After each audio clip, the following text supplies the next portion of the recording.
ભરૂચના ગોલ્ડન બ્રિજની સમાંતર ચાલી રહેલ નવા બ્રિજની કામગીરી દરમિયાન ક્રેન પડતા દોડધામ મચી જવા પામી હતી। ભરૂચના ગોલ્ડન બ્રિજની સમાંતર નવા બનનાર નર્મદા મૈયાની બ્રિજની પૂરજોશમાં કામગીરી ચાલી રહી છે, જેમાં આજે બપોરે એક દુર્ઘટના સામે આવી હતી।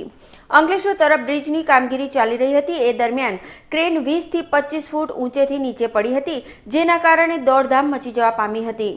મુખ્ય માર્ગ નજીક જ પડી રહેતી સદનસીબે આ બનાવમાં કોઈ જાનહાનિ થઈ ન હતી, પરંતુ કોન્ટ્રાક્ટરની બેદરકારી સામે આવી છે।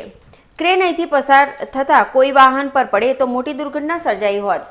અત્રે ઉલ્લેખનીય છે કે આ અગાઉ પણ બ્રિજની કામગીરી દરમિયાન શીતલ સર્કલ નજીક ટાંકી પડતા એક વાહન ચાલક ઘવાયો હતો, તો કોન્ટ્રાક્ટ કંપની રણજીત બિલ્ડકોન દ્વારા બ્રિજની કામગીરી માટે આડેધડ ડાયવર્ઝન પણ આપવામાં આવ્યા છે।